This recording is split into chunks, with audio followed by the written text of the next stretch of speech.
Hi hello welcome back to my channel. മറ്റൊരു സ്റ്റോറിയിലേക്ക് എല്ലാവർക്കും സ്വാഗതം. അങ്ങനെ നമ്മുടെ ദേവയാനിക്ക് നയനോട് ഭയങ്കര താല്പര്യമാണ്. ഞാൻ പറഞ്ഞിരുന്നല്ലോ, നയന ഗർഭിണിയാണ്. അതുകൊണ്ട് തന്നെ നയനോട് ഭയങ്കര സ്നേഹമാണ്. പെട്ടെന്നുള്ള മാറ്റം കണ്ട് ഗോവിന്ദനും കനകവും അതുപോലെ വീട്ടിലുള്ള എല്ലാവരും ഞെട്ടിപ്പോന്നുണ്ട്.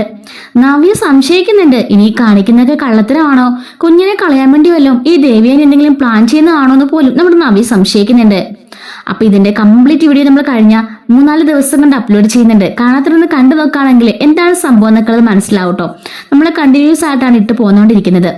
അങ്ങനെ നമ്മുടെ ദേവ്യാനാണെങ്കിൽ അവർക്ക് ഫ്രൂട്ട്സ് ഒക്കെ ഉണ്ട്, ഫ്രൂട്ട്സും അതുപോലെ തന്നെ അതുകൊണ്ട് ഷേക്കൊക്കെ ഉണ്ടാക്കുകയും ജ്യൂസൊക്കെ ഉണ്ടാക്കുകയും ചെയ്യുന്നുണ്ട്.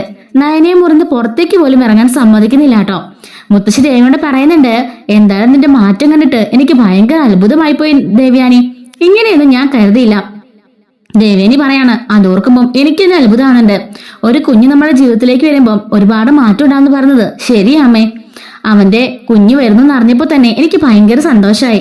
ഇത്രയും കാലം അവള് ഗർഭിണിയാവരുന്ന് ഞാൻ ഒരുപാട് ആഗ്രഹിച്ചെന്നാ, പക്ഷെ ഇപ്പൊ അങ്ങനെ അല്ലെന്നൊക്കെ പറയുന്നുണ്ട്. എന്താ ഉണ്ടാക്കുന്ന ചോദിക്കുമ്പം ഞാൻ ജ്യൂസ് ഉണ്ടാക്കാം അവക്ക് കൊടുക്കാൻ വേണ്ടി എന്ന് പറയണം. ആ പെട്ടെന്നാട്ടെ, അവക്ക് നല്ല വിളർച്ചയുണ്ടെന്നല്ലേ പറഞ്ഞത്. നന്നായിട്ട് ഫുഡിന്റെ കാര്യത്തിലൊക്കെ ശ്രദ്ധിക്കണം. അനാമിയയ്ക്കും ജാനകിയൊക്കെ നല്ല കുശുമുണ്ടല്ലേ.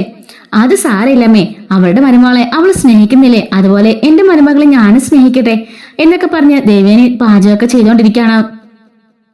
ഈ സമയത്ത് നവ്യ വന്നിട്ട് അടുക്കള വന്ന് ചോദിക്കാണ്, എന്താ വല്യമ്മേ, എന്താ ജ്യൂസ് എടുക്കുന്നത് ചോദിക്കുന്നുണ്ട്. മാംഗോ മോളെ. പൈനാപ്പിൾ ഒന്നും അല്ലല്ലോ എന്ന് ചോദിക്കുമ്പം, പൈനാപ്പിളും പപ്പായും ഈ സമയത്ത് കൊടുക്കാൻ പാടില്ലല്ലോ. പണ്ട് ഓർക്കുന്നുണ്ടോ നീ പപ്പായ ഇരുന്ന് കഴിച്ചതൊക്കെ, ഗർഭിണിയാണെന്ന് പറഞ്ഞ കള്ളത്തമായ സമയത്ത് എന്റെ വല്യമ്മേ, അതൊക്കെ എന്തിനാ ഓർപ്പിക്കുന്നേ? ഞാൻ ഓർക്കുന്നുണ്ട്, അത് കൊണ്ടുതന്നത് എന്റെ അമ്മായിമ്മയും എന്റെ ഭർത്താവുമാ, എന്റെ ഗർഭം കലക്കാൻ വേണ്ടിട്ട്. എന്തായാലും അതൊന്നും നടന്നില്ലല്ലോ എന്ന് അവൾ പറയുന്നുണ്ട്. അതുകൊണ്ട് തന്നെ ഞാൻ ഇവിടെ സ്ട്രിക്റ്റ് ആയിട്ട് പറഞ്ഞിട്ടുണ്ട്, പൈനാപ്പിളും അതുപോലെ തന്നെ കപ്പളങ്ങ എന്ന് പറഞ്ഞ സാധനവും ഈ വീട്ടിലേക്ക് കയറ്റിയേ കരുതുന്നു. അതുകൊണ്ടാ നീ മാംഗോയും ഓറഞ്ചും ഗ്രേപ്സും എല്ലാം ഞാൻ മേടിച്ചിട്ടുണ്ട്. ഓരോ ദിവസവും ഓരോ ജ്യൂസ് അടിച്ചു കൊടുക്കാം, അവർക്ക് ഇഷ്ടമുള്ള പോലെ ചെയ്യട്ടെ. ഇനിയിപ്പോ വൊമിറ്റിംഗ് ഒക്കെ തുടങ്ങാൻ പോകുന്ന സമയല്ലേ, പിന്നെ അവക്ക് മാത്രമല്ല ഞാൻ എന്തുണ്ടാക്കിയാലും അത് നിനക്കും ഉണ്ട്. ഇത്രയും നാള് നിന്നെ നോക്കാത്തിന് നീ എന്നോട് പരിഭവം തോന്നില്ല. അങ്ങനെ ഒന്നുമില്ല വല്യമ്മേ, എന്റെ അമ്മ ഇവിടെ കുറെ കാലം ഉണ്ടായിരുന്നല്ലോ. പിന്നെ എന്റെ അമ്മയെ പോലെ നോക്കിയത് എന്റെ നയനയാ. അവളെന്നെ ഒരുപാട് നന്നായിട്ട് തന്നെ നോക്കി. അതുകൊണ്ട് എനിക്ക് അങ്ങനെ ഒരു പരിഭവവും ഇല്ല. അവക്കിപ്പോ ഉണ്ടാക്കി കൊടുക്കാൻ എന്നെ കൊണ്ട് സാധിക്കുന്നില്ലല്ലോ എന്നുള്ള സങ്കടം മാത്രമേ ഉള്ളൂ. ഇനി കുറച്ച് ദിവസം കൂടി മാത്രമല്ലേ ഉള്ളൂ എന്റെ ഡേറ്റിന്. അപ്പോഴേക്കും ദേവേനെ പറയാണ്, അതാ ഞാൻ പറഞ്ഞത്, ഇങ്ങനെ ഒരുപാട് ഇറങ്ങി നടക്കണ്ട, നീ ശ്രദ്ധിക്കണം. ഇവിടെ സ്റ്റെപ്പും പടികളും ഒക്കെ ഉള്ളതാ, അതുപോലെ തന്നെ ശത്രുക്കളും. അതുകൊണ്ട് തന്നെ നീ എപ്പോഴും സൂക്ഷിച്ചു വേണം നടക്കാനും നിന്റെ കാര്യങ്ങളൊക്കെ ചെയ്യാൻ വേണ്ടിയിട്ടും. ഇനിയുള്ള ദിവസങ്ങളൊക്കെ നമുക്ക് അത്രയ്ക്കും വേണ്ടപ്പെട്ട ദിവസമാണ് എന്നൊക്കെ പറയുന്നുണ്ട്.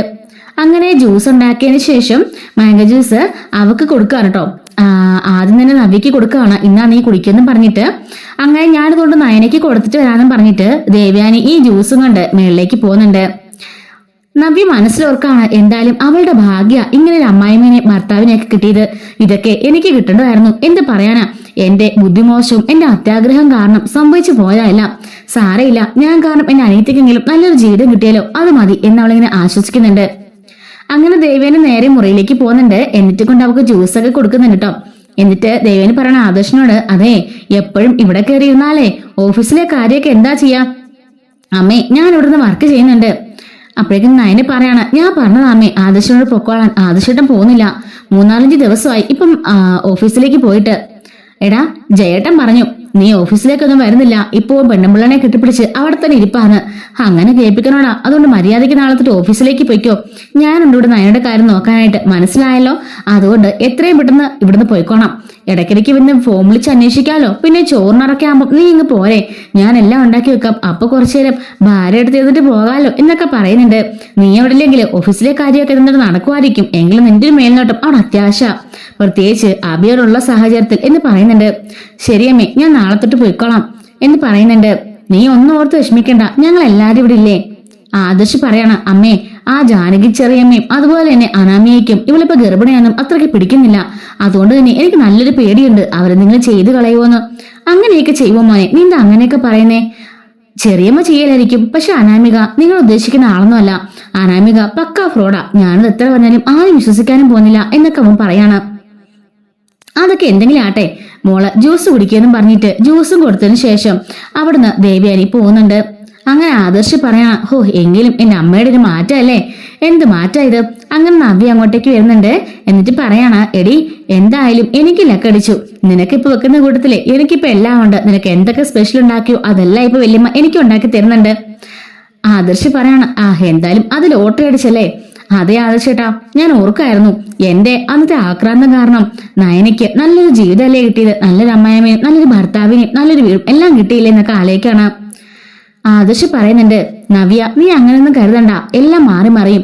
നിന്റെ അമ്മായിമ്മയും നിന്റെ ഭർത്താവും നല്ല വഴിക്കാകും. അതൊക്കെ ആലോചിച്ച് സന്തോഷമായിട്ടിരിക്കും. ഇനി കുറച്ചു ദിവസം കൂടെ അല്ലേ ഉള്ളൂ ഡേറ്റിന് എന്ന് പറയുന്നുണ്ട്. എന്നിട്ട് നവ്യ പറയാണ്, പിന്നെ നയന പ്രത്യേക ഒരു കാര്യം ശ്രദ്ധിക്കണം. അനാമികയോ ചെറിയമ്മയോ അതുപോലെ തന്നെ എന്റെ അമ്മായിമ്മയോ എന്ത് കൊണ്ടു തന്നാലും നീ കഴിക്കാൻ നീക്കണ്ട. ദൈവനെ വല്യമ്മ കൊണ്ടു തന്നാൽ മാത്രമേ കഴിക്കാവുള്ളൂ, അല്ലെങ്കിൽ ഞാന്. പിന്നെ മുത്തശ്ശനും കാര്യം അറിയാലോ. അതുകൊണ്ടാണ് ഞാൻ പറഞ്ഞത്. എനിക്ക് പേടിയാ അവര് കൊണ്ടു തരുന്ന സാധനമൊക്കെ നിനക്ക് മനസ്സുറപ്പിച്ച് കഴിക്കുമെന്ന് എനിക്കറിയില്ല. അനാമിക പക്ക ഫ്രോഡാന്ന് നമുക്കറിയാലോ. അതുകൊണ്ട് തന്നെ കുഞ്ഞിനെ കളയാൻ വേണ്ടി അവൾ എന്തെങ്കിലുമൊക്കെ ചെയ്യും. അതുകൊണ്ട് നീ ശ്രദ്ധിച്ചോളാം കേട്ടോ എന്ന് പറയുന്നുണ്ട്. ആദർശ് പറയാണ്, ഞാനിപ്പോ അത് അമ്മയോട് പറഞ്ഞതേ ഉള്ളൂ. അമ്മയെ കാര്യമൊക്കെ നോക്കിക്കോളും. നാളെ തൊട്ട് ഞാൻ ഓഫീസിലേക്ക് പോവാ. പിന്നെ നവ്യയുടെ ഒരു കണ്ണ് വേണം, അമ്മയെ ശ്രദ്ധിച്ചോളും എന്നൊക്കെ പറയുന്നുണ്ട്. അങ്ങനെ മുത്തശ്ശിയും റൂമിലേക്ക് വരികയാണ്. ആഹാ മോക്ക് എങ്ങനെയുണ്ട് മോളെ, കുറവുണ്ടോന്ന് ചോദിക്കുന്നുണ്ട്. കുറവുണ്ട് മുത്തശ്ശ, എനിക്കൊരു കുഴപ്പമില്ല. ഞാൻ താഴേക്ക് വരാന്ന് അമ്മയോട് പറഞ്ഞതാ. അമ്മ സമ്മതിക്കണ്ടേ? ഈ 3 മാസം പുറത്തേക്ക് പോലും ഇറങ്ങണ്ടെന്ന് പറയാം. പുറത്തേക്ക് പോലും ഇറങ്ങാതിരുന്നാലേ എന്റെ അവസ്ഥ എന്താവെന്ന് പറയുന്നുണ്ട്. മുത്തശ്ശി പറയുന്നുണ്ട്, അങ്ങനെ ഇറങ്ങാവുന്നിരിക്കണ്ട. രാവിലത്തെ ഇളം വെയിൽ കൊള്ളണം, ആ നല്ല കാര്യ. അതുകൊണ്ട് തന്നെ മുറ്റത്ത് പോയിരുന്ന് കുറച്ചു നേരം ഇളം വെയിൽ കൊള്ളുകയൊക്കെ ചെയ്യണം. അതുപോലെ അപ്പൊ അത് ക്ഷീണം മാറാനും നല്ല വൈറ്റമിൻ ഡി ഉണ്ടാകാനൊക്കെ നല്ലതാ. അതുപോലെ തന്നെ രാവിലെ കുറച്ചൊക്കെ നടക്കുകയൊക്കെ വേണം. ഒരുപാട് സ്ട്രെയിൻ ചെയ്ത് ജോലി ചെയ്യില്ലെന്നല്ലേ പറഞ്ഞുള്ളൂ. ഞാനത് ദേവിയോട് പറഞ്ഞോളാം. ദേവിയാനിക്ക് ഇപ്പൊ ആ കുഞ്ഞിനെ കിട്ടാൻ വേണ്ടിയുള്ള ആ ഒരു സംരക്ഷണം ഇപ്പൊ ഈ കാണിക്കുന്നതൊക്കെ. അതുകൊണ്ടാ മോളെ ഇങ്ങനെ പൊതിഞ്ഞുകൊണ്ട് നടക്കുന്നേ. ആ ഒരു സ്നേഹം അനുഭവിക്കുന്ന നല്ല രസമല്ലേന്ന് നയന ചോദിക്കാണ്. അതിന് വേണ്ട മുത്തശ്ശി ഒരു ഭാഗ്യം എന്നൊക്കെ പറയണം. എന്നിട്ട് പറയുന്നുണ്ട്, അത് മാത്രമല്ല കുറച്ചു നേരമൊക്കെ ഒന്ന് എഴുന്നേറ്റ് നടക്കുകയും ആയാസമില്ലാത്ത ജോലിയൊക്കെ ചെയ്യുകയും ചെയ്യണം. നിന്റെ കാര്യങ്ങൾ മാത്രം. അതിന് പോലും അമ്മ ഇപ്പൊ സമ്മതിക്കുന്നില്ല മുത്തശ്ശി എന്ന് നയന് പറയുന്നുണ്ട്. അവളെ ഞാൻ കാര്യമൊക്കെ പറഞ്ഞ് മനസ്സിലാക്കിക്കോളാം. മുത്തശ്ശൻ പറയാണ്, ഇത് ഇത്രയും പെട്ടെന്ന് ദേവൻ ഇങ്ങനെ മാറും പറഞ്ഞെങ്കിൽ ഇതൊക്കെ നേരത്തെ ആകാറുന്നല്ലേ ആദർശ് എന്ന് ചോദിക്കാണ്. അങ്ങനെ അവിടെ ചിരിച്ചോടെ നിൽക്കാണ് കേട്ടോ. അപ്പൊ ഇതൊക്കെ അവിടുന്ന് ഒളിഞ്ഞു കേട്ടോണ്ട് നിൽക്കാണ് അനാമികയും ജാനകിയും ജലജയും കൂടെ കൂടിയിട്ട്. കണ്ടില്ലേ ഇപ്പൊ എല്ലാവരും അവളുടെ സൈഡാ. ഞാൻ അന്നേ മോളോട് പറഞ്ഞല്ലേ മോളാണ് ആദ്യം ഗർഭിണിയാവേണ്ടേന്ന്. ഇപ്പൊ എങ്ങനെയുണ്ട്? ഇപ്പൊ എല്ലാരും അവളെ അങ്ങ് തലയെ കയറ്റിച്ച് നിൽക്കല്ലേ. ഇപ്പൊ എല്ലാവർക്കും അവളെ മതി. ദേവേനി പോലും എന്ത് കെയറിങ് കൂടെ നോക്കുന്നേ. കണ്ടില്ലേ ഈ വീട്ടിലെ ബാക്കി എല്ലാവരും അവളുടെ സൈഡാ. നമ്മൾ 3 പേരും മാത്രം ഇപ്പൊ ഒറ്റപ്പെട്ട അവസ്ഥയില. ഇതൊക്കെ മാറ്റം ഉണ്ടാവണം. അതിനെന്താ ചെയ്യേണ്ടതെന്ന് ജാനകി ചോദിക്കാണ്. അനാമിക പറയാണ്, അമ്മേ അതിനൊറ്റ വഴിയേ ഉള്ളൂ. ഇപ്പൊ എന്തുകൊണ്ടാ എല്ലാരും അവളെ ഇങ്ങനെ അളവറ്റ് സ്നേഹിക്കുന്നേ? അതങ്ങ് ഇല്ലാതാവണം എന്ന് പറയുന്നുണ്ട് കേട്ടോ.